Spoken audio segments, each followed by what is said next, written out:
There are those in Russia today who believe that Tolstoy is still too optimistic about human beings. There are Christians in Russia who hate Tolstoy. He was excommunicated from the church. We can talk about that. But there was an article written about 10 years ago, and the argument was, what did Tolstoy understand about 20th century life? What did he know about World War I or World War II or Hitler or Stalin or the Holocaust? He can't relate to the terrors and the horrors of modern life. He lived in a different time.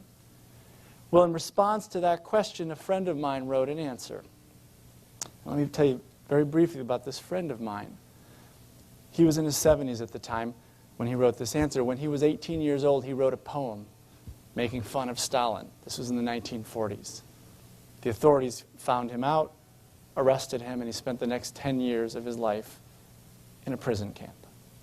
So here's a guy who knew something about the horrors of 20th century life. And what he said is, if there ever were a writer who understands the lies that we tell ourselves, the brutality that human beings exhibit, it's Tolstoy. And yet if there ever were a writer who, knowing this full well, still believed in human possibility, it's also Tolstoy. Tolstoy himself responded to this criticism of being too idealistic in his own time, and the kingdom of God is within you. He used the image of a river. He said, look, if you want to get to the other side of a fast-flowing river, are you just going to swim right across? No. You're going to swim upstream. So then maybe you'll get to your destination. I think what Tolstoy meant by that is that there are so many forces in our lives which conspire against not only our achieving our ideals, but even having ideals. That if we don't fight extra hard for them, we're likely to be carried so far downstream by that current of complacency that we might forget the destination we wanted to arrive at in the first place. To the young man who wants to grow up in today's world to become an artist, the world often says, get real, stop dreaming, get practical. To the young Ernest Crosby, who gave up his entire profession to dedicate himself to Tolstoy, the world, in the voice of his father, said, why would you do something like that? To the young Mahatma Gandhi, the world said, hostility and divisiveness and a struggle for power are the ways of life. Accept it. But Gandhi wouldn't accept it, nor would Crosby. And to them and to all of us, Tolstoy says, and you don't accept it either. You keep fighting for your ideals. You keep striving towards that positive vision. You keep asking the big questions. You keep swimming upstream, because then maybe, just maybe, you'll have a chance to reach the other side. The goal of the artist is not to solve a question irrefutably, but to force people to love life in all of its manifestations.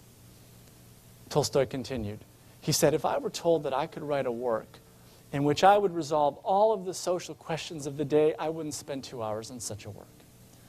But if I knew that what I write will be read by the children of today in 20 years, and that they will laugh and weep and fall in love with life because of it, then I dedicate all of my time and all of my energy to such a work.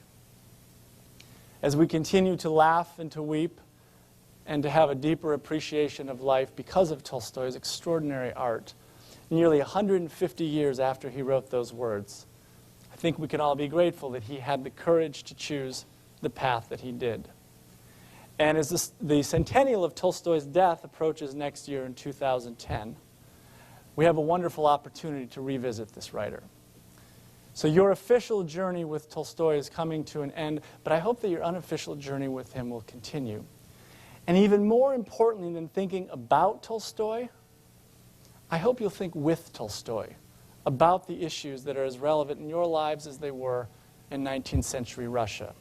Because perhaps the greatest way that we can express our gratitude to Tolstoy for his courage is by finding the courage within ourselves to reconnect with what's truly most important in our own lives.